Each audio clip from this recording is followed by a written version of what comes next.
तो इस लेक्चर में अपन स्टार्ट करेंगे relative motion in one dimension, मतलब 1D में रिलेटिव मोशन को यूज करके कैसे हमारा काम आसान होगा। पहले एक दो बिल्कुल ही आसान सवाल है ना, कि तुमसे ये कहा गया है कि ये दो पार्टिकल, ये इधर की तरफ आ रहा था और ये इधर की तरफ आ रहा था। ये A है और ये B है। इसकी स्पीड थी 5 मीटर पर सेकेंड और इसकी स्पीड थी 15 मीटर पर सेकेंड, है ना। ये भी x इक्वल टू 0 पे है और ये x इक्वल टू 100 मीटर पर है ना। x कोऑर्डिनेट्स दे रखे हैं ये। Find time after which they will collide. Find time after which they will collide. Also find x coordinate. Also find x coordinate of the point of collision. जहां टकराएंगे उस point का x coordinate क्या हो। तो आपको आंसर में दो चीजें लिखनी है, एक तो टाइम, पहला आंसर टाइम स्पेस, दूसरा आंसर x कोऑर्डिनेट, एक वैल्यू, है ना। दो वैल्यूज लिखने, दो नंबर्स लिखने आपको चैट बॉक्स में, बस टाइम और x कोऑर्डिनेट। जल्दी बताइए।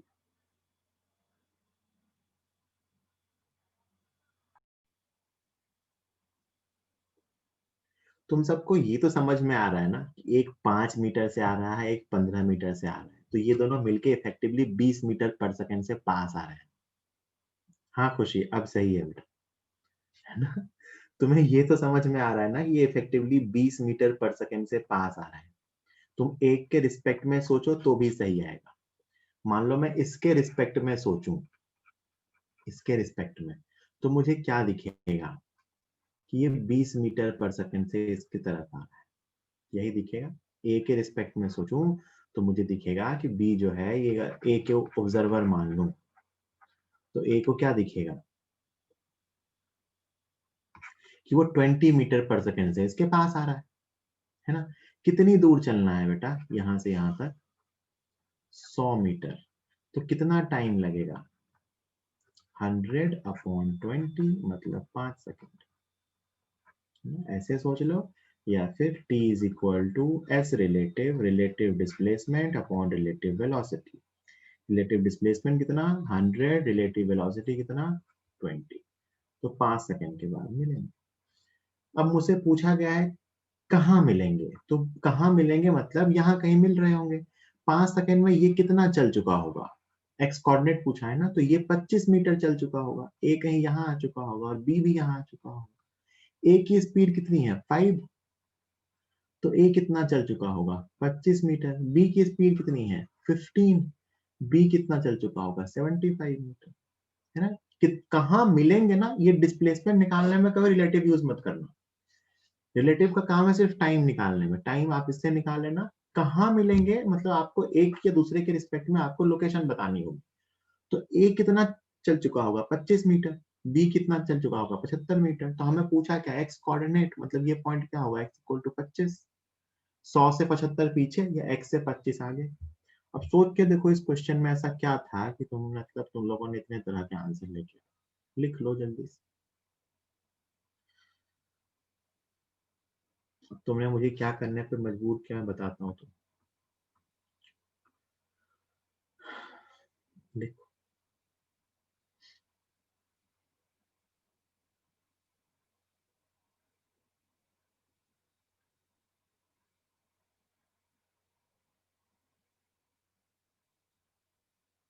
30 सेकेंड और दे रहा हूँ, लिख लो जिसको जो लिखना है।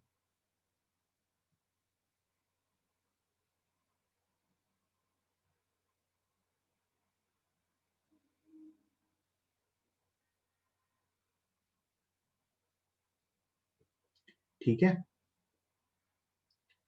अब बताता हूँ तुमने मुझे क्या करने पे मजबूर किया। बेटा याद करो अभी चीज, है ना,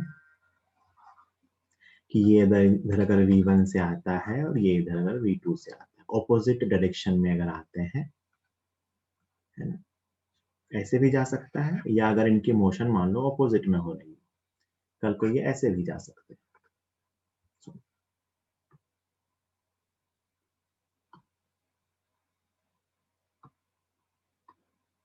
ये v1 और ये v2, तो यहाँ पे जो इनकी रिलेटिव वेलोसिटी आएगी वो आएगी v1 प्लस v2। इसको कई बार क्योंकि पास आ रहे हैं तो इसको वेलोसिटी ऑफ अप्रोच भी लिख सकते हैं, है ना। यहाँ भी रिलेटिव वेलोसिटी की वैल्यू आएगी v1 प्लस v2। इसको क्योंकि ये दूर जा रहे हैं तो वेलोसिटी ऑफ सेपरेशन भी लिख सकते हैं। दूर जा रहे हैं इसलिए सेपरेशन, पास आ रहे हैं इसलिए अप्रोच। ठीक है, तो वेलोसिटी ऑफ सेपरेशन या वेलोसिटी ऑफ अप्रोच। सेपरेशन की वेलोसिटी कहते हैं जब वो दूर जा रहे हो, अप्रोच कहते हैं जब वो पास आ रहे हैं। ये तो लिखा जब वो ऑपोजिट डायरेक्शन में मूव कर रहे हैं, जब वो सेम डायरेक्शन में मूव कर रहे हैं मान लो, है ना। ये मान लो v2 और ये मान लो v1, तो भी सेपरेशन और अप्रोच दोनों हो सकता है, डिपेंड करता है v1 v2 की वैल्यू पे, है ना। सोच के देखिए अगर v2 ज्यादा होगा, या पहले मैं अप्रोच की बात कर लूं, अगर v1 ग्रेटर देन v2 होगा तो ये अप्रोच कर रहे होंगे। क्या कर रहे होंगे? अप्रोच कर रहे होंगे, इनकी वेलोसिटी कम, इनकी बीच के सेपरेशन कम हो रहा होगा, और उसको मैं लिखूंगा v1 माइनस v2। और अगर v2 ज्यादा होगा v1 से तो इनके बीच का सेपरेशन इंक्रीज हो रहा होगा, तो मैं कहूंगा इनके बीच सेपरेशन हो रहा है, और वो क्या होगा? v2 minus v1। Velocity of separation कह सकते हैं इसको, वेलोसिटी ऑफ अप्रोच कह सकते हैं। इसको ऐसे याद रख सकते हो कि जब ऑब्जेक्ट की वेलोसिटी ऑपोजिट डायरेक्शन में होती है तो वेलोसिटीज को ऐड करते हैं रिलेटिव वेलोसिटी के लिए, जब वो सेम डायरेक्शन में होती है तो उसको माइनस करते हैं, है ना। तो जब सेम में है तो v1 माइनस v2 या v2 minus v1 depending upon situation, कि अप्रोच है सेपरेशन है। साइन के साथ भी आप लिख सकते हो कि साइन क्या आएगा, है ना। और जब ऑपोजिट आ रहे होते हैं तो अप्रोच या सेपरेशन। यहाँ आप ऐसे भी सोच सकते हो इस चीज को कि क्योंकि v1 ज्यादा है तो अगर मैं 2 के रिस्पेक्ट में देखूंगा तो v1 ज्यादा है v2 कम है। 2 के रिस्पेक्ट में सोच के देखिएगा कि इसको v2 पीछे दिखेगा, तो देखो v1 इधर होगा और v2 इधर दिखेगा, तो v1 ज्यादा है तो नेट वेलोसिटी इस तरफ दिखेगी। और इस केस में भी अगर मैं 2 के रिस्पेक्ट में देखूं तो आप कहोगे v1 इधर है और v2 पीछे की तरफ है, तो क्योंकि v2 ज्यादा है इसलिए नेट वेलोसिटी पीछे की तरफ दिखेगी, तो इसलिए यहाँ पे सेपरेशन है, इसलिए यहाँ पे v2 माइनस v1 लिखा क्योंकि v2 ज्यादा था, और यहाँ पे v1 माइनस v2 लिखा क्योंकि v1 ज्यादा, है ना। अभी मैंने दो को ऑब्जर्वर मान लिया और लिखा। ऐसे भी सोच सकते हो या सिंपली ऐसे याद रख सकते हो कि अगर ऑपोजिट डायरेक्शन में मूव करते हैं तो v1 plus v2, same direction में मूव करते हैं तो v1 माइनस v2। लिखो फटाफट इसको, 30 सेकंड का समय दे रहा हूँ ये लिखने के लिए।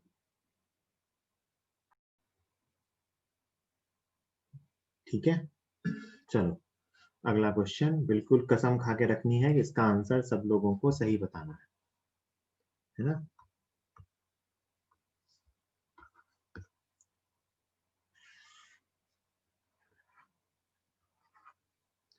ये ए है, ये बी है, ये इस बार जा रहा है 15 मीटर पर सेकेंड से, ये इस बार जा रहा है 5 मीटर पर सेकेंड से।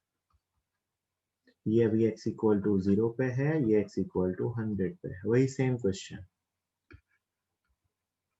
Find time and x coordinate for collision.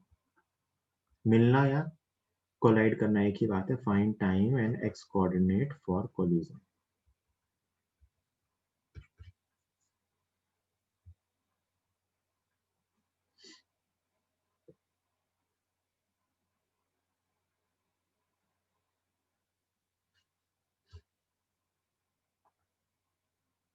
हाँ सही है विकास, दोनों आंसर साथ लिखना, एक टाइम का एक एक्स कोऑर्डिनेट का। हाँ विकास सही है, गुड।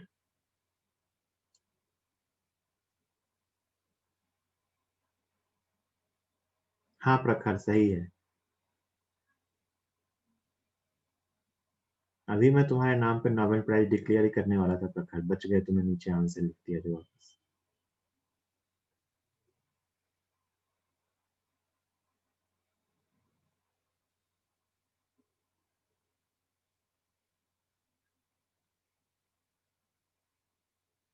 हाँ सोजल सही है।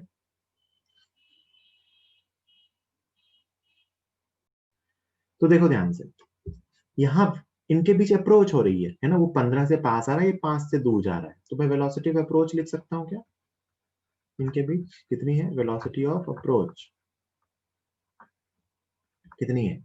10 मीटर पर सेकेंड। 10 मीटर पर सेकेंड से पास आ रहे हैं ये, है ना, वो 5 से दूर जा रहा है, ये 15 से उसको कैच कर रहा है, ऐसे सोचो। तो 10 से पास आ रहे हैं, या v relative is equal to V1 minus V2, जो ज्यादा है ना, तो इफेक्टिवली 10 से पास आ रहे हैं। तो टाइम कितना लगेगा? डिस्टेंस अपॉन वी रिलेटिव, तो रिलेटिव सेपरेशन, ये क्या लिखा हुआ है? एस रिलेटिव अपॉन, भाई इनके बीच का सेपरेशन कितना था? 100। इनकी रिलेटिव वेलोसिटी कितनी थी? 10। तो कितने टाइम बाद मिलेंगे? 100 अपॉन 10, दैट इज 10 सेकेंड। तो ये 10 सेकेंड के बाद मिलेंगे। अब आपसे पूछे कहाँ मिलेंगे? 10 सेकेंड बाद कितना चल चुका होगा? देखो मैं सेपरेटली लिख रहा हूँ कि 10 सेकेंड में ए का डिस्प्लेसमेंट कितना होगा? 150 मीटर। 10 सेकेंड में बी का डिस्प्लेसमेंट कितना होगा? सोचो, 25 मीटर। तो आप किसी से भी निकालो, एक ही बात है कि आपने कहा कि बी 25 मीटर और चल चुका होगा। बी कहाँ है? यहाँ।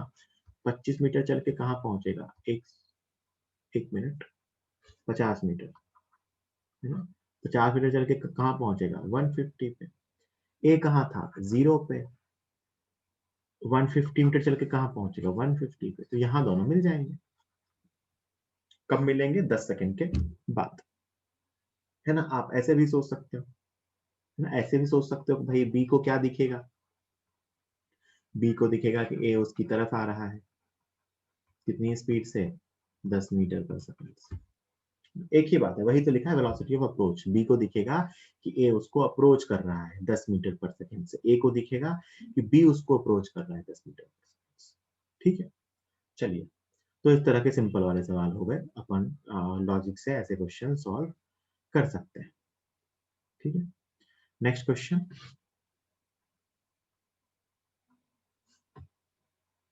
अच्छा, एक चीज सोच के देखिए, अगर मैं रिलेटिव यूज नहीं करता तो मैं ये क्वेश्चन कैसे सॉल्व करता विदाउट रिलेटिव? तो जरा सोच के देखो टाइम कैसे निकालता।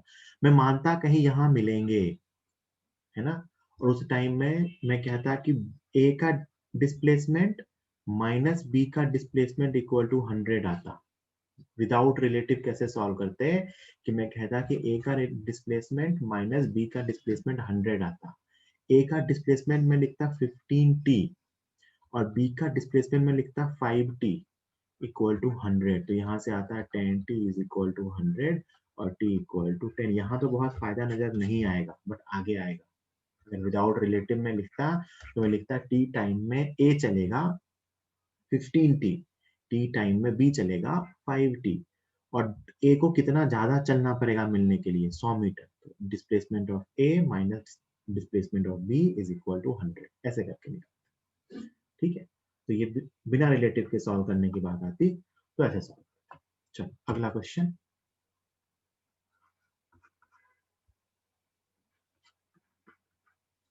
To साइक्लिस्ट्स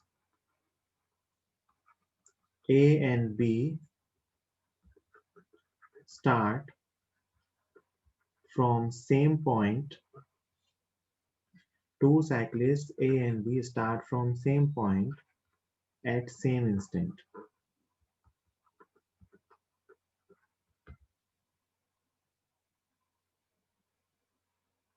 in same direction.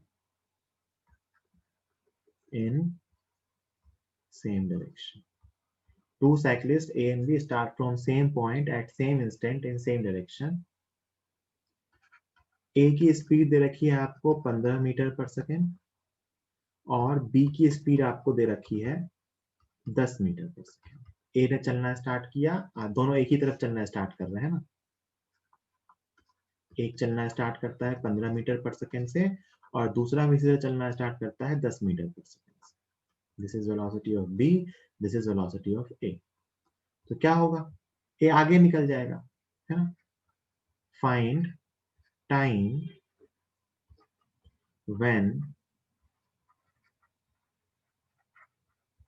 separation between A and B will be 100 metre. जल्दी से बता दो इसका आंसर, बिल्कुल जल्दी से।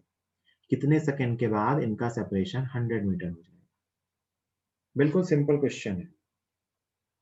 कितने सेकंड के बाद इनका सेपरेशन 100 मीटर हो जाएगा? बिल्कुल सही। 30 सेकंड और दे रहा हूं, सब लोग फटाफट आंसर लिख दो।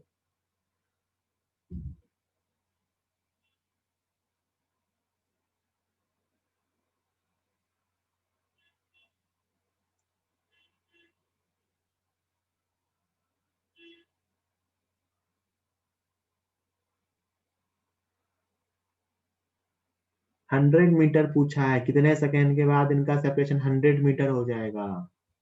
100 मीटर, 10 मीटर नहीं है वो। हाँ हाँ बिल्कुल बिल्कुल बिल्कुल, सब लोगों के सही है, एक आध लोगों ने पता नहीं क्यों गलती करी है ना? सबके सही है बिल्कुल। गुड। ठीक है, तो यहाँ पे भी क्या आएगा? वी रिलेटिव निकाल लेंगे, वो वेलोसिटी ऑफ सेपरेशन है। वी रिलेटिव यहाँ पे क्या है? Velocity of separation. कितने सेपरेट हो रहे हैं? तो एक 15 से जा रहा है, एक 10 से जा रहा है, तो वेलोसिटी ऑफ सेपरेशन को क्या लिखूंगा? 15 माइनस 10 कितना आ गया? 5 मीटर पर सेकेंड, है ना? This is v relative. Relative displacement कितना होना चाहिए? इनके बीच का सेपरेशन पहले कितना था? 0, और बाद में कितना हो गया? 100। So what is relative separation? 100 metre. तो टाइम क्या लिखोगे बेटा? S relative upon v relative, क्योंकि कोई एक्सीलरेशन तो है ही नहीं। कितना आ गया? 20 सेकंड। ये 20 सेकंड के बाद इनके बीच का सेपरेशन कितना हो चुका होगा? 100 मीटर। बिल्कुल सिंपल सा सवाल है कि दोनों का सेपरेशन पहले 0 था, बाद में सेपरेशन 100 हो गया। तो मैं पूछूं रिलेटिव डिस्प्लेसमेंट कितना हुआ, तो 100 मीटर, है ना? रिलेटिव स्पीड कितनी है? 5। तो टाइम कितना लगेगा? 20 सेकंड। जल्दी नोट कीजिए, 20 सेकंड दे रहा हूं,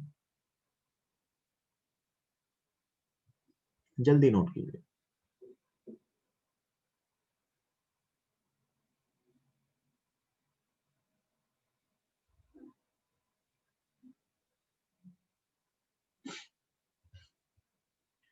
ठीक है,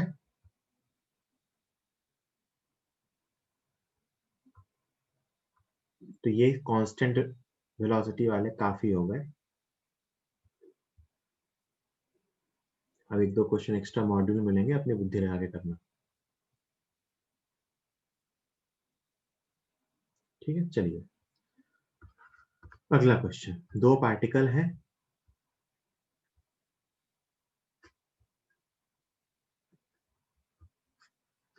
ये मैं बताऊंगा पहला क्वेश्चन। ये ए और बी है, ये इनकी वेलोसिटी दिखा रखी है। Velocity of A is equal to 10 metre पर सेकेंड, और इसकी velocity velocity of B is equal to 5 metre पर सेकेंड, है ना? इनके बीच का सेपरेशन है 100 मीटर। 100 मीटर की दूरी पे 10 और 5 से आ रहे हैं। इसका एक्सेलरेशन इस तरफ दे रखा है इस इंस्टेंट पे, तो यहाँ के बाद कांस्टेंट एक्सेलरेशन होगा 2 मीटर पर सेकेंड स्क्वायर, और इसका एक्सेलरेशन इस तरफ दे रखा है, acceleration of B, and this is 3 metre पर सेकेंड। इनकी वेलोसिटी भी आपस में एक तरफ है, इनका एक्सेलरेशन भी एक तरफ। तो अपने से पूछा है find time after which A and B will meet. Find time after which A and B will meet. Second question, find displacement of A before meeting. मिलने से पहले A का डिस्प्लेसमेंट कितना हो चुका होगा? तो ध्यान से सुनिए। सबसे पहले तो यहां मुझे क्या दिख रहा है कि ये दोनों, इनकी वेलोसिटी भी एक दूसरे की तरफ है, और इनका एक्सेलरेशन भी दूसरे की तरफ है। दोनों अप्रोच वाले हैं, और इनको 100 मीटर कवर करना है। तो मैं अगर इसको रिलेटिव की टर्म से लिखूं, तो यू रिलेटिव कितना है? What is you relative? तो आप कहोगे 15 मीटर पर सेकेंड ना, अप्रोच वाली। ए रिलेटिव कितना है? 5 मीटर पर सेकेंड स्क्वायर। और इन्होंने अप्रोच में डिस्प्लेसमेंट कितना किया, तो पहले ये 100 मीटर दूर थे और बाद में मिले, मिले मतलब बाद में इनका सेपरेशन 0, तो रिलेटिव डिस्प्लेसमेंट इज 100 मीटर। ये रिलेटिव वेलोसिटी, ये रिलेटिव एक्सेलरेशन और ये रिलेटिव डिस्प्लेसमेंट। रिलेटिव डिस्प्लेसमेंट 100 क्यों है, क्योंकि पहले ये 100 मीटर दूर थे, अब मिल गए, तो एक दूसरे के रिस्पेक्ट में कितना चले, 100 मीटर। फॉर्मूला लिख दो, S relative is equal to U relative into T plus half A relative into T square.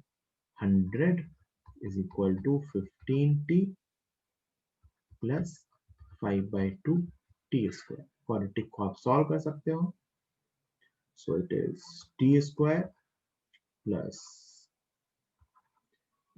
30 by 5 60, 200 by 5 minus 40 is equal to 0, तो यहाँ से T की वैल्यू आ जाएगी, T is equal to plus minus under root b square minus 4ac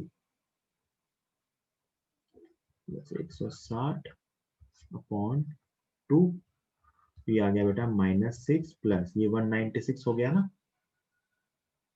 196 का root कितना होता है 14 by 2, minus वाला साइन लेंगे नहीं, तो -6 प्लस 14 मतलब 8 बाई 2, 4 सेकंड के बाद मिलेंगे, कब मिलेंगे, 4 सेकंड के बाद, कि ये 4 सेकंड के बाद एक दूसरे से मिलेंगे, तो ये हो गया इनका 4 सेकंड के बाद मिलने का। दूसरा क्वेश्चन पूछा है कि उस टाइम तक ए कितना चल चुका होगा, तो डिस्प्लेसमेंट ऑफ ए मैंने कहा था टाइम इससे निकाल लेना, और ए का डिस्प्लेसमेंट तो सीधा ए पे इक्वेशन लगा लेना, u A into t plus half acceleration of A into t square.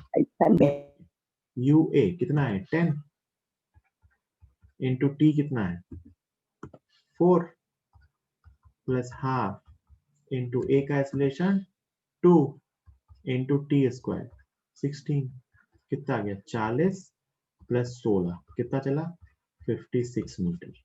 ए चला होगा 56 मीटर, तो ऑब्वियस सी बात है बी चला होगा 44 मीटर, उसका निकालोगे तो 44 आ जाएगा। 5 into 2 20 plus half a t square, तो 3 बाई 2 इंटू 16 24, तो उसका आ गया 44 मीटर। तो ऐसा, तो यहाँ हमने क्या देखा, एक दूसरे की तरफ आ रहे थे, तो मैंने यू रिलेटिव लिख दिया 15, एस रिलेटिव लिख दिया, दोनों का सेंस सेम आया, देखो ध्यान से, दोनों अप्रोच वाले हैं, ऐसे सोच लो, या फिर दोनों की डायरेक्शन आप किसी के लिए भी देख लो कि भाई आप ना एक के रिस्पेक्ट में दूसरे को देख लो, ऐसे आपको ना समझ में आता हो तो एक के रिस्पेक्ट में दूसरे को देख लो। मान लो मैं बी के रिस्पेक्ट में देख रहा हूँ कि भाई बी ऑब्जर्वर, तो बी को क्या दिखेगा कि ए उसकी तरफ आ रहा है 15 से और ए का एक्सेलरेशन है 5, बी को क्या दिखेगा कि ए की उसकी तरफ इनिशियल वेलोसिटी कितनी है 15 मीटर पर सेकेंड, और ए का उसकी तरफ एक्सेलरेशन कितना है 5 मीटर पर सेकेंड स्क्वायर, और ए कितना चला उसके रिस्पेक्ट में, दिस इज ऑब्जर्वर, बी ने खुद को रुका हुआ मान लिया, तो बी को दिखा कि ए उसकी तरफ 15 से आ रहा था, देखो उसको अपनी वेलोसिटी उल्टे में दिखाई देगी, उसको दिखेगा कि ए उसकी तरफ 5 से एक्सेलरेटेड है, और उसको दिखेगा कि ए उस तक आ, ए मतलब उसको क्या दिखेगा, सोचो बी को मोशन क्या दिखेगी कि ए चलता हुआ है उससे मिल गया, तो कितना चला 100 मीटर। फिर से वही क्वेश्चन तो लिख रहे हैं अपन कि जिस तरफ वेलोसिटी है उसी तरफ डिस्प्लेसमेंट है, उसी तरफ एक्सेलरेशन, तो s equal to ut plus half a t square, ये इसके रिस्पेक्ट में आया है, दिस इज s रिलेटिव, तो उससे t निकाल लेंगे, फिर अपने से पूछेगा भाई a एक्चुअली कितना चला, तो a के लिए अपने को वेलोसिटी एक्सेलरेशन पता है टाइम के साथ, तो ऐसे अगर एक्सेलरेटेड मोशन भी हो तो भी अपन इक्वेशंस लगा सकते हैं। जल्दी नोट कीजिए, कोई डाउट हो तो चैट पे लिख के या अनम्यूट करके पूछिए।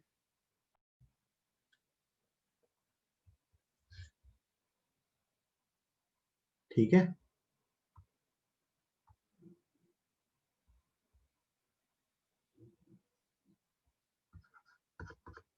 अगला क्वेश्चन,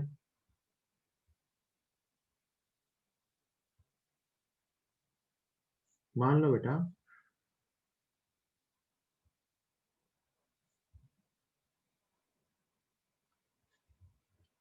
इसकी वेलोसिटी इधर की तरफ है और इसकी वेलोसिटी भी इधर की तरफ, इसकी वेलोसिटी दे रखी है इधर की तरफ 10 मीटर पर सेकेंड और इसकी वेलोसिटी दे रखी है इधर की तरफ 20 मीटर पर सेकेंड। इसका एक्सेलरेशन इधर की तरफ दे रखा है 2 मीटर पर सेकेंड स्क्वायर और इसका एक्सेलरेशन इधर की तरफ दे रखा है 3 मीटर पर सेकेंड। मतलब एक्सेलरेशन दूर दूर है ना, और इनके बीच की सेपरेशन है d। तो आपसे पूछा है फाइंड मैक्सिमम पॉसिबल वैल्यू या find maximum value of d for which a and b can meet। d की क्या मैक्सिमम वैल्यू है जिसके लिए a और b मिल सकते हैं, मतलब अगर उससे ज्यादा d हो गया तो कभी नहीं मिल पाएंगे। अच्छा, आप अगर इसको ना ग्राउंड के रिस्पेक्ट से सोच के देखो इस मोशन को, तो सुनना क्या हो रहा होगा, मेरी बात सुनना, कि ये इधर जाएगा और कहीं घूम के लौटेगा और ये इधर जाएगा और कहीं घूम के लौटेगा, है ना, ऐसा होगा। तो इसकी वेलोसिटी इधर है, एक्सीलरेशन अपोजिट में, तो इसकी मोशन कैसी होगी, यहाँ से कहीं घूम के लौटेगा, इसकी मोशन कहाँ होगी, यहाँ से कहीं घूम के लौटेगा। तो और घूम के लौटने से पहले ये मिल गए तब तो मिल गए, वरना अगर ये दोनों दूर जाने लग गए फिर तो मिलने से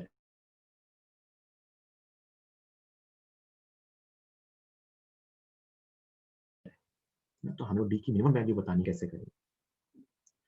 तो अपने कोई क्वेश्चन आता है सॉल्व करने, अपन तो क्या करते हैं ना, किसी एक के रिस्पेक्ट में दूसरे को ड्रॉ कर लेते हैं। मैं क्या करता हूँ, with respect to a diagram बना रहा हूँ। मैं क्या करता हूँ, ए के रिस्पेक्ट में डायग्राम बना रहा हूँ, मतलब ए अपने आप को रुका हुआ मानेगा।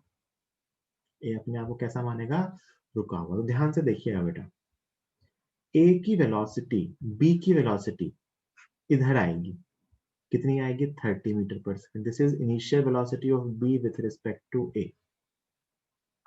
ये क्या लिखा मैंने, initial velocity of B with respect to A. A खुद को रुका हुआ मान रहा है, मतलब ए ऑब्जर्वर है, तो इसको बी की वेलोसिटी अपनी तरफ दिखेगी, कितनी दिखेगी, 30 मीटर पर सेकेंड।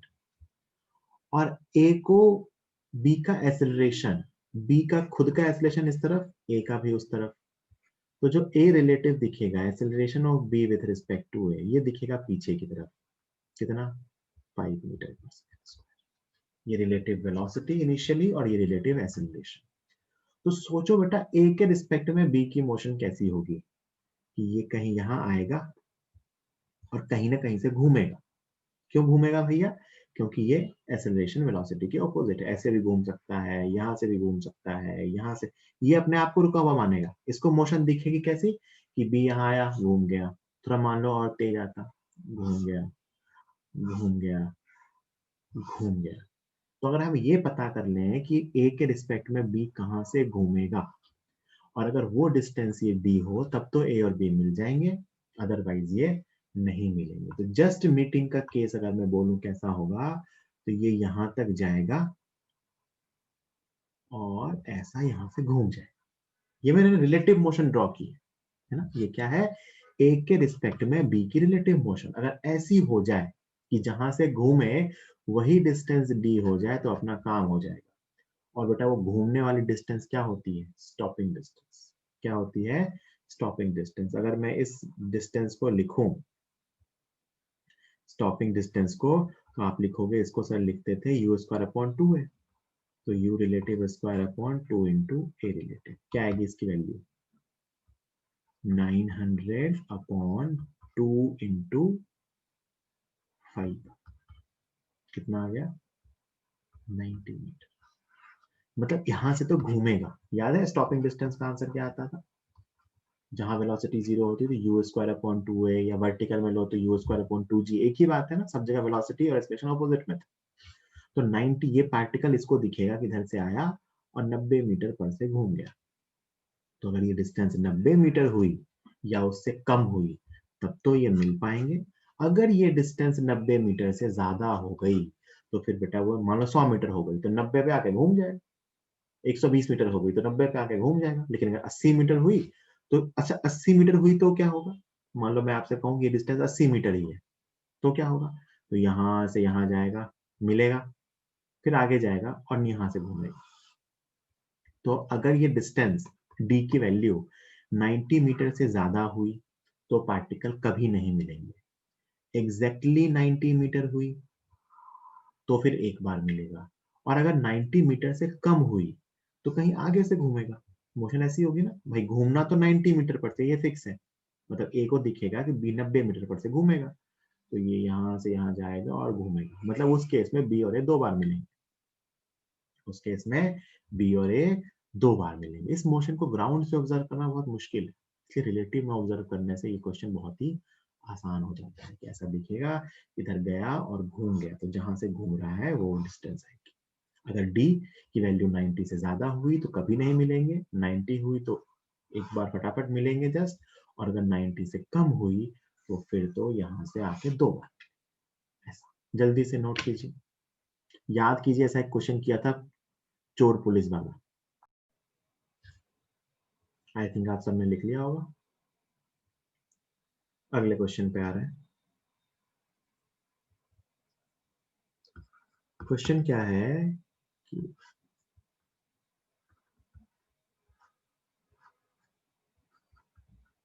एक ये थीफ है और ये पुलिस की जीप है।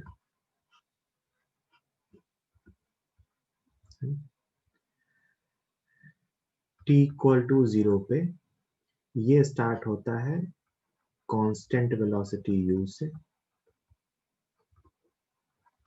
और t इक्वल टू 0 पे ये स्टार्ट होता है acceleration is equal to 0, sorry, initial velocity equal to 0 और कांस्टेंट एक्सीलरेशन a से, है ना। ये बाइक है और ये जीप, और इनके बीच का सेपरेशन है d। इनके बीच का सेपरेशन कितना है, d। तो at t equal to 0 bike starts from rest with constant acceleration a, and jeep starts with constant speed u. Prove that jeep will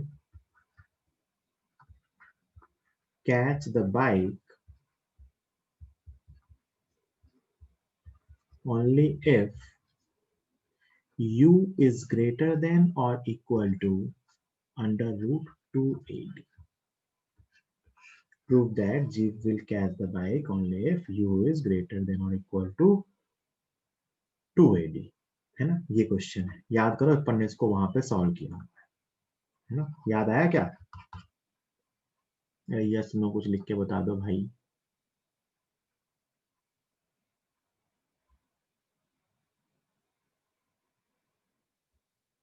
हाँ ठीक है, याद आ गया। अब इसको रिलेटिव, मैंने कहा भी था इसको रिलेटिव में फिर से सॉल्व करें। देखो इसको रिलेटिव में सॉल्व करें, तो मैं काम करता हूँ, किसी एक के रिस्पेक्ट में दूसरे का डायग्राम बना लेता हूँ। चलो मैं बाइक का डायग्राम बना लेता हूँ, बाइक को ऑब्जर्वर मान लेता हूँ कि बाइक वाले को क्या दिखेगा। मान लेते हैं बाइक वाला ऑब्जर्वर है ना? ये खुद को तो रुका हुआ मानेगा, तो इसको जीप में क्या क्या कैसे दिखेगा ये देखो ध्यान से। बाइक वाले की खुद की कोई इनिशियल वेलोसिटी तो है नहीं, तो इसको u रिलेटिव तो इधर ही दिखेगा, जितना था उतना ही u। बाइक की खुद की कोई इनिशियल वेलोसिटी नहीं थी, तो उसको जीप की इनिशियल वेलोसिटी जो थी वही दिखेगी। और जीप का कोई एक्सेलरेशन नहीं है, और बाइक अपना एक्सेलरेशन इसमें पीछे की तरफ देखेगा, तो a relative is equal to a, पीछे की तरफ। This is relative velocity of the jeep with respect to bike, and this is relative acceleration of the jeep with respect to bike. तो बाइक के रिस्पेक्ट में jeep की relative velocity, और ये observer है खुद को रुका हुआ मान रहा है, तो इसको दिखा कि जीप इसकी तरफ आ रही है u वेलोसिटी से, और उसका रिटार्डेशन हो रहा है a। वो रिटार्डेशन क्यों हो रहा है? क्योंकि इसका खुद का एक्सेलरेशन हो रहा है। तो क्या होगा, ये कहीं आगे आएगा, जस्ट कैच करने के लिए सोचो क्या होना चाहिए, यहां से घूमेगा, कहीं ना कहीं से घूमना तो है। तो जस्ट कैच करने के लिए क्या होना चाहिए, जस्ट यहां पहुंच जाए। ये स्टॉपिंग डिस्टेंस हम जानते हैं, स्टॉपिंग डिस्टेंस की वैल्यू क्या आएगी, यू स्क्वायर अपॉन 2a, है ना। तो अगर मैं चाहता हूं कि जीप उसको कैच कर ले, तो जीप बाइक वाले को कैच कर ले, इसकी कंडीशन क्या होनी चाहिए, ये जो d होना चाहिए ना, this should be less than और equal to u square upon 2। पीछे यही तो सीखा है कि कैच करने के लिए स्टॉपिंग डिस्टेंस तो फिक्स हो गई, इतने से तो घूमेगा, यू स्क्वायर अपॉन 2a से घूमेगा। अब अगर ये डिस्टेंस घूमे हुए डिस्टेंस से ज्यादा हो गई, तब तो कभी कैच ही नहीं कर पाएगा, और अगर घूमे हुए डिस्टेंस से कम हुई तो कैच कर लेगा। तो यहीं से प्रूफ होता है कि you should be greater than और इक्वल टू अंडर रूट 2। ऐसा रिलेटिव में हो रहा है, ग्राउंड से देखने में याद करो हमने यहाँ क्या किया था, हमने कहा था मान लेते हैं कहीं यहाँ आके चल मिलेंगे, उतने टाइम में ये चलेगा हाफ ए टी स्क्वायर और ये चलेगा यू टी, और फिर हम लिखेंगे half a t square plus d is equal to u t, है ना। एक्चुअली क्या होगा कि ये कुछ दूर चलेगा, ये कुछ दूर चलेगा, और इन दोनों का डिफरेंस ये इतना ज्यादा चलेगा, जीप को इतना ज्यादा चलना होगा, तभी वो उसको कैच कर पाए। रिलेटिव में सॉल्व करें तो रिलेटिव में सिंपली एक्सेस हो। तो मैंने कहा था ना रिलेटिव से क्वेश्चंस आसान होते हैं, इसीलिए रिलेटिव मोशन सीखते हैं। इस क्वेश्चन में अपन सॉल्व करके क्वाड्रेटिक बनाई थी, फिर उसके रियल रूट्स की कंडीशन लगाई थी, तो जाके ये आंसर।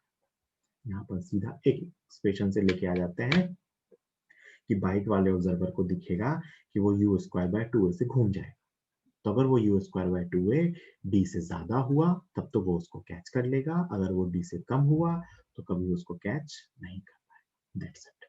जल्दी लिखिए, अब घर जाके वो सॉल्यूशन एक बार फिर से देखना और दोनों को कंपेयर करना।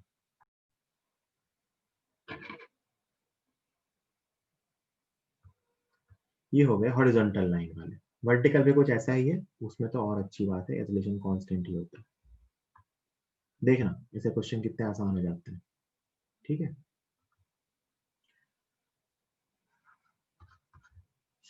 क्वेश्चन है सीधा, सुनना ध्यान से।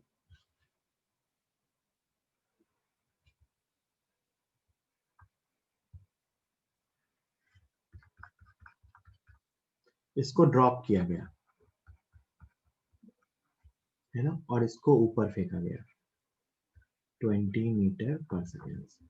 इसको ड्रॉप किया और इसको ऊपर फेंका 20 मीटर पर सेकेंड से, और इनके बीच का सेपरेशन है 50 मीटर।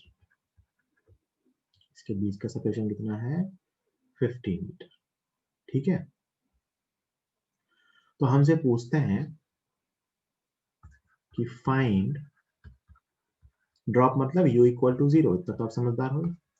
फाइंड द टाइम, इसका नाम दे लो A B, find the time after which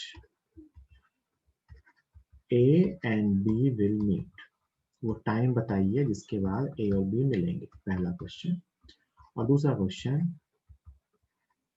find height of point of meeting, find height of point of meeting from ground. आपको अगर याद आ रहा हो तो ये क्वेश्चन हमने मोशन अंडर ग्रेविटी में किया हुआ है, हमने सॉल्व किया था। मान लेते हैं कहीं h हाइट पे मिलेंगे t टाइम के बाद, h हाइट में ऊपर, h t टाइम में ऊपर वाला कितना आएगा वो लिखा था, t टाइम में नीचे वाला कितना ऊपर जाएगा वो लिखा था, फिर इनको सम करके 50 के बराबर।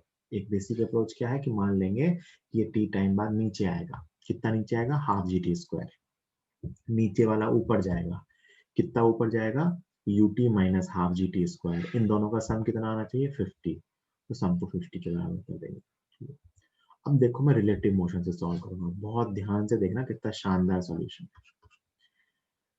इसका एक्सेलरेशन कितना, एक्सेलरेशन ऑफ ए, अगर मैं डायरेक्शन मान लूं ऊपर की तरफ प्लस और नीचे की तरफ माइनस, तो ए का एक्सेलरेशन कितना, -10 मीटर पर सेकेंड स्क्वायर, या जी डाउनवर्ड। बी का एक्सेलरेशन कितना, -10 मीटर। तो रिलेटिव एक्सेलरेशन कितना, 0। रिलेटिव एक्सेलरेशन कितना, 0। भाई दोनों के एक्सेलरेशन सेम है, मोशन अंडर ग्रेविटी में किसी भी दो पार्टिकल के एक्सेलरेशन सेम होते हैं, तो अगर दोनों के एक्सेलरेशन सेम है तो रिलेटिव एक्सेलरेशन कितना आएगा, 0। और अगर रिलेटिव एक्सेलरेशन 0 है तो इनकी रिलेटिव वेलोसिटी कांस्टेंट होगी, इनकी रिलेटिव वेलोसिटी कांस्टेंट होगी। अब देखो तुमसे क्वेश्चन क्या है, क्वेश्चन है कि 20 से आ रहा था, वो 0 से आ रहा था, और इनकी रिलेटिव वेलोसिटी है कितनी, 20 मीटर पर सेकेंड अप्रोच वाली। कितनी है, 20 मीटर पर सेकेंड अप्रोच वाली। कितने अप्रोच करना है, 50 मीटर। तो टाइम कैसे निकालेंगे, S relative upon u relative,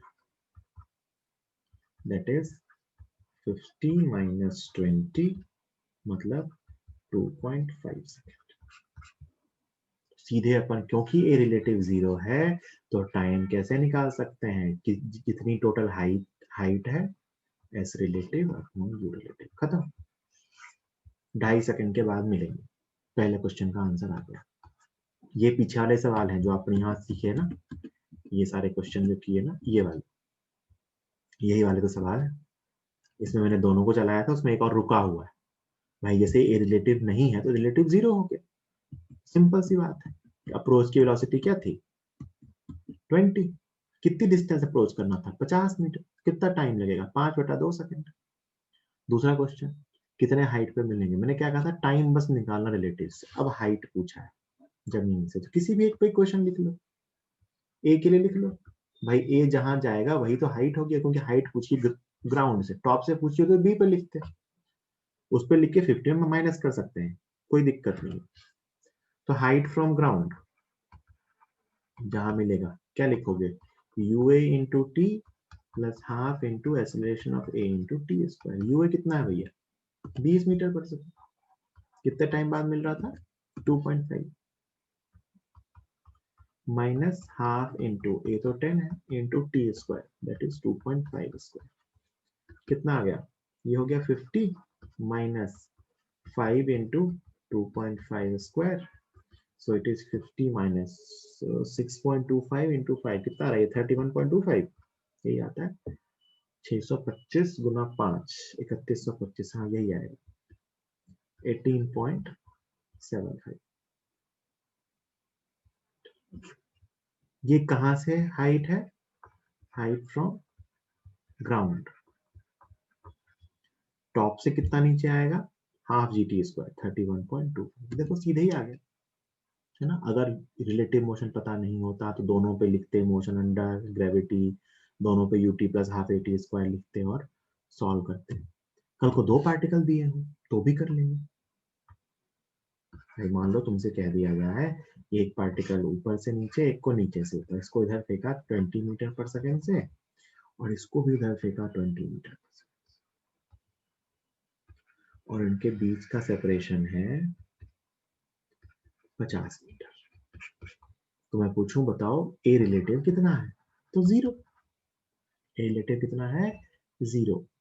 तो यू रिलेटिव इक्वल टू कितना आ गया, 40 अप्रोच कांस्टेंट। कितनी दूर आना है भाई, 50 मीटर। तो time is equal to h upon u relative. कितना आ गया, 50 अपॉन 40 1.25 सेकेंड। कितने टाइम बाद मिलेंगे, 1.25 सेकेंड के बाद। खत्म। मतलब मैं तो लिख रहा हूँ, तुम सोच के देखो लिखने की जरूरत है क्या, बिना लिखे बता सकते हैं टाइम कि 40 से आ रहे हैं, 50 मीटर आना है, आंसर होगा 50/40। लिखने की जरूरत भी नहीं है, टाइम तो ऐसे ओरली बता सकते हैं। हाइट पूछेगा तो किसी एक पे इक्वेशन लिख, ये मान लो हाइट की इक्वेशन लिखनी हो तो height is equal to 20 into 1.25 minus half into 10 into 1.25 का स्क्वायर, ऐसे करके जमीन से हाइट बता।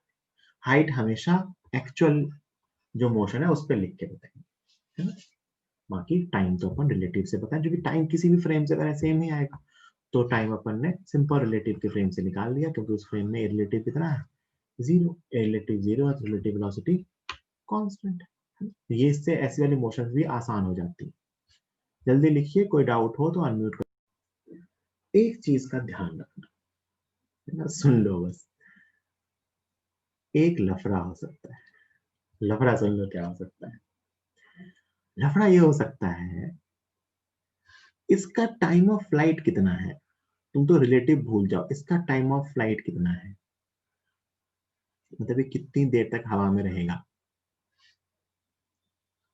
बताओ जल्दी से। अरे ऐसे ओरली बता दो भाई, इसका टाइम ऑफ फ्लाइट कितना है। 20 से ऊपर फेंका तो इसका टाइम ऑफ फ्लाइट कितना होगा, 2u/g।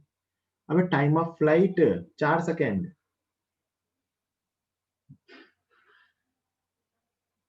ये नहीं आ रहा क्या तुम्हें इसका टाइम ऑफ फ्लाइट? हाँ बिल्कुल 4 सेकेंड है ना, 2u/g। बस बस समझ गया समझ गया समझ गया समझ गया। इसका टाइम ऑफ फ्लाइट 4 सेकेंड है, मतलब ये अगर सिर्फ इसकी मोशन के बारे में सोचूं तो ये ऊपर जाएगा 2 सेकेंड तक और फिर 2 सेकेंड बाद नीचे आ जाएगा, है ना। तो सुनना, ये आंसर आया है 2.5 सेकेंड। इसका मतलब ये दोनों स्टोन, ये तो यहां से नीचे ही आएगा, ये इसकी डाउनवर्ड जर्नी के ड्यूरिंग मिलेगा। सोच के देखो, ये 2.5 सेकेंड है। अगर मैं इसकी इंडिविजुअल मोशन को सोचूं तो 2 सेकेंड जाने का, 2 सेकेंड आने का, मतलब इन दोनों का जो मिलना होगा वो इसकी डाउनवर्ड जर्नी के ड्यूरिंग होगा। यही सोचो कि डिस्टेंस ना मैंने 50 ना देकर के ना 40 दी होती, 40 मीटर, तो ये मिलने का टाइम आता 2 सेकेंड, मतलब ये जस्ट इसके टॉप पॉइंट पे मिलता। ये डिस्टेंस मैंने 30 सेकेंड 30 मीटर दी होती तो ये टाइम 1.5 सेकेंड आता। मतलब 1.5 सेकेंड मतलब इसका पूरा जर्नी समझ गया ना, 2 सेकेंड जाने का 2 सेकेंड आने का। तो अगर इनके मिलने का टाइम 1.5 सेकेंड आता इस रिलेटिव वाले रिलेशन से, तो इसकी अपवर्ड जर्नी के ड्यूरिंग मिलता है। तो कभी मल्टीपल करेक्ट में ऐसे क्वेश्चन लिखे आ सकते हैं कि they will meet during the upward journey of A, they will meet during the downward journey of A, ऐसे क्वेश्चंस। और मान लो ये डिस्टेंस 100 मीटर दी होती, कितनी दी होती, 100 मीटर, तो ये आंसर आता 5 सेकेंड। कितना आता आंसर, 5 सेकेंड। और इसकी तो time of flight he 4 second है। कितनी है, 4 सेकेंड। तो 5 सेकेंड कैसे आ गया भाई, 5 सेकेंड में तो ये गिर के जमीन पे आ गया और ये नीचे आता रहेगा। तो उस केस में ये मेथड फेल हो जाएगा। क्यों? क्योंकि जैसे ये जमीन पे घूम के आ गया 4 सेकेंड बाद, 4 सेकेंड तक तो ये मेथड सही है, 4 सेकेंड बाद इसका एसेलरेशन अब जैसे जमीन से टक्कर हुई रुक गया, इसका एसेलरेशन अब 0, जमीन पे आके रुक गया, और इसका एसेलरेशन अब नीचे की तरफ 10, तो रिलेटिव एसेलरेशन 0 नहीं रह पाएगा। 4 सेकेंड के बाद की जर्नी में रिलेटिव एसेलरेशन 0 नहीं रह पाएगा। तो रिलेटिव एसेलरेशन 0 नहीं होगा तो अपन इसको सीधा ऐसा नहीं लिख पाएंगे। ऐसा नॉर्मली करते नहीं है, बट ध्यान रखना कि अगर बाय चांस ये टाइम इसके टाइम ऑफ फ्लाइट से ज्यादा आ जाए ना, तो एक बार के लिए बुद्धि लगाना कि एक्चुअली ये इसकी मोशन पहले कंप्लीट हो गई, तो दोनों मिलेंगे कहाँ, जमीन पे। दोनों कहाँ मिलेंगे, जमीन पे। अगर इसकी टाइम, ये टाइम ज्यादा आ गया ना, तो ये तो फिक्स हो गया, उतनी देर में घूम के जमीन पे आ जाएगा, तो दोनों जमीन पे मिलेंगे, है ना। तो ऐसे क्वेश्चन कई बार रहते हैं, बट कहीं तुम्हें इस तरह के क्वेश्चन में सॉल्व करना नहीं आता है, वो हवा में ही मिल रहे होते हैं मोस्टली। बट कभी ऐसा हो रहा हो तो उसका क्या मतलब है, मैंने तुम्हें ये समझा। ठीक है, चलिए ये क्वेश्चन भी कर लिया अपन ने। एक क्वेश्चन और कर लेते हैं ऐसा ही, वर्टिकल वाला, हो ही गया मतलब। चलो फिनिश करते हैं, हो गया टाइम, है ना। क्लास यही फिनिश करते हैं, थैंक यू। होमवर्क मैं थोड़ी देर में ग्रुप पे डाल दूंगा।